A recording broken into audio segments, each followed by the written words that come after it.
from his words, between his words and the actions of his government. And some of us have come to doubt whether really the things that he says, he actually believes. Honorable Speaker, let me start by something that would sound like sweet music to the ears of somebody like me who believes in democracy. At paragraph 53 of the President's speech, Honorable Speaker, the President, and I wanted to read this verbatim, said, "We are a democracy, and the democracy is a hard-won, non-negotiable right and guarantees freedom that we are proud of and must always defend. That our national democratic culture expresses itself energetically through robust discourse, boldly speaking truth to power, and holding leadership to account. It is a tradition of fearless expression and vigorous public participation. This is who we are, and there is nothing anyone can do about it." That is where I want to begin. The President could as well have been describing me. We are who we are. We believe in this democracy, we'll fight for it, and there's nothing anyone can do about it. The question in my mind is whether the President actually believes in the words that he spoke. Honorable Speaker, if you go to another thing that he said that sounded like music to ears of the people who actually believe in democracy and participation of the people, he said that he had learned through the hard as well as customary ways that listening is a full-time occupation of leadership, and that all questions asked by the people must be answered thoroughly and in full. The question we ask ourselves is whether he actually believes the words that came out of his mouth, that he is a listening president, number one, and that all questions asked by the people have been answered by his administration thoroughly and in full.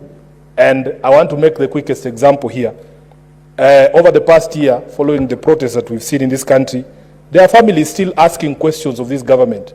They're asking questions about what happened to their loved ones. They're asking questions about people who have been missing for a long time. And even in this particular speech, the President never provided any answers. Honorable Speaker, you go to paragraph 6. He says he desired to respond to the most pressing concerns that have been raised by Kenyans of all walks of life. And he went ahead and framed what, in his opinion, were the most pressing concerns that have been raised by Kenyans. And again, the question becomes, after framing those things and elaborating them very clearly, did he even, in his own speech, respond to the things that he had said were the most pressing concerns of Kenyans from all walks of life? Honorable Speaker, the President asked the question, number one, whether leaders understand the pain and struggles of the people. This is in paragraph 7 of his speech. I do not know whether he answered that question, but for me, and the feedback that I received from the people of Nairobi that I represent, is that we as a leadership, a political leadership, do not understand what Kenyans are going through. And it shows even in the sort of proposals that we put forward in order to solve some of the issues that have been raised by the people. The second question he framed was whether policies in the education sector are working. Honorable Speaker, I also do not know whether he really answered it. But from the feedback of the people that I represent, is that education is in a crisis and that no plausible solutions are being proffered by his government. Then he asked the questions whether developments in relation to democracy, human rights, fundamental freedoms, rule of law, and transparency and accountability. This is in paragraph 8.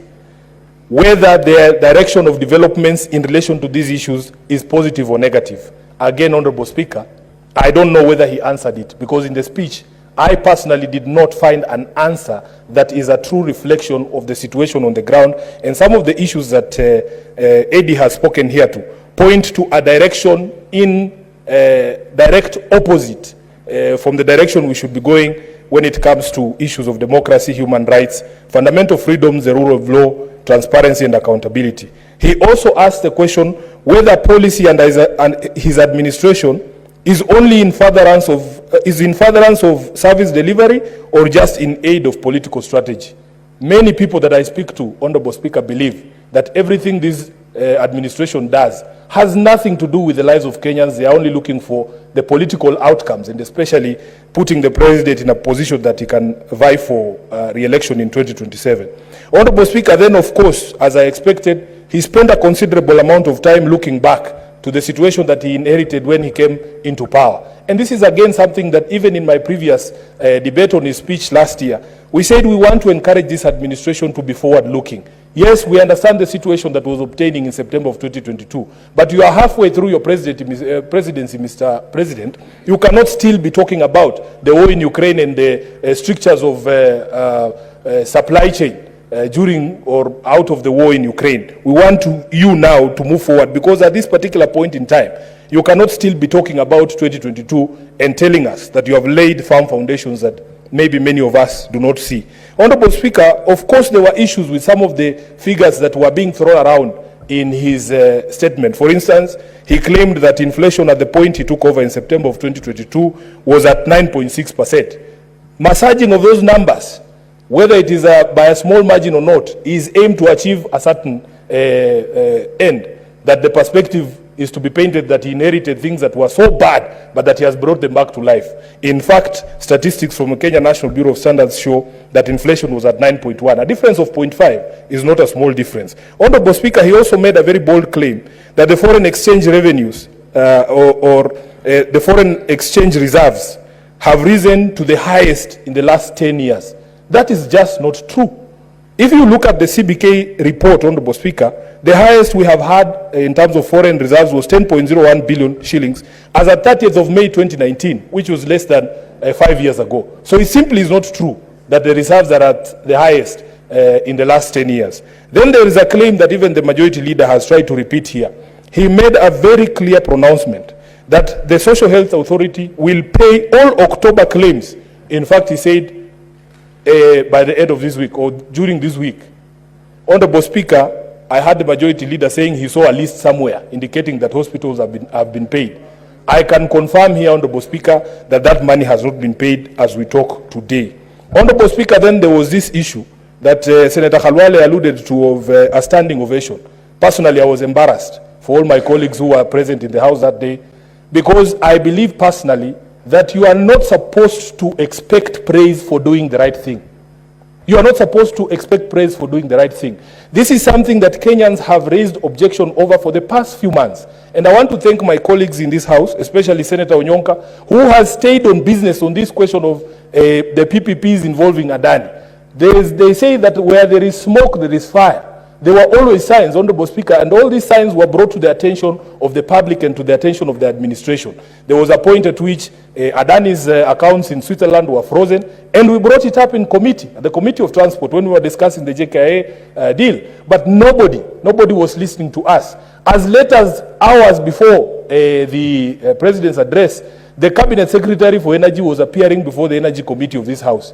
And he was insistent that even in light of the new information that he had gotten of the indictment in the US of the Adani directors, that the thing would still go on. Honorable Speaker, if there is something that we have learned about the Adani debacle, is that if we stick to the principles in Article 10 of the Constitution, we will never get it wrong. Some people have challenged those of us who are making noise about this particular process because they have not understood the noise we were making. We were saying the Constitution requires that if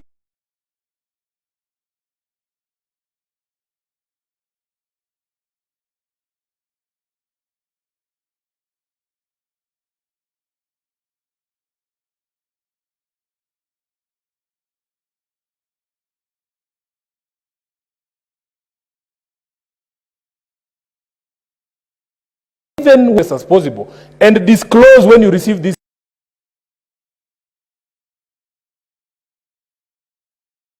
interest, that these interests have been received. Finally, because I can see the light is on here, Honorable Speaker, the President concluded by saying that the state of it means the ability to endure suffering without breaking or incurring permanent damage. So he knows the breaking or incurring permanent damage. So he knows the truth.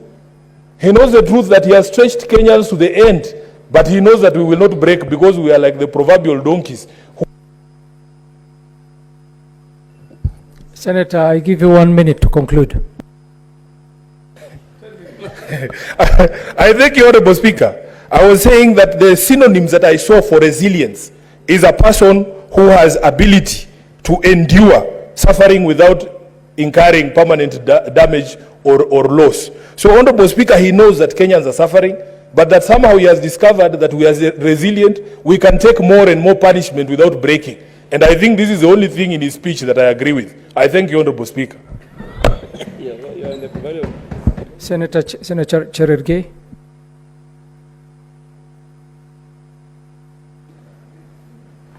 Thank you, Mr. Speaker, for this opportunity. I want to thank the President for delivering this State of the Nation address. Mr. Speaker, as per Article 132